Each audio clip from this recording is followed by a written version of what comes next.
Guys, masayang araw po. Ngayon po, ang problema lang po dito, pag malakas po kasi ang ulan, bumabaha po ang dingding namin dito sa kulay green na bubong. Ito yung bahay ng aking amo na nakatapat naman doon sa terrace ng kapitbahay.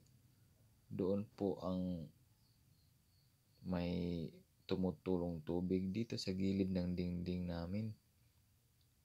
Natapat po dyan sa terrace nila.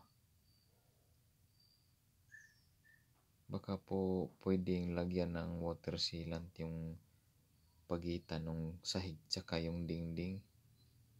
Dyan po. Yung kulay orange na sahig. Yan po ang kapitbahay. Ito naman po sa loob nito, ito yung sa amo ko. Yan yung kapitbahay sa likod. Magkadikit lang po kasi yan. Ito po yung dingding ng bahay ng boss ko.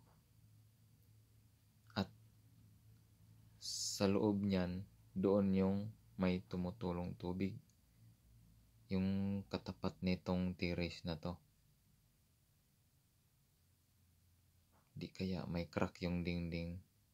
At pag malakas ang ulan ay naiipon yung tubig, pumapasok dyan sa pagitan ng dingding at sa kanong sahig. Baka dyan po yun nanggagaling ang tubig.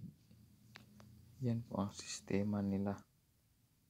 Yung paggawa ng terrace, nakadiretso po dyan sa dingding.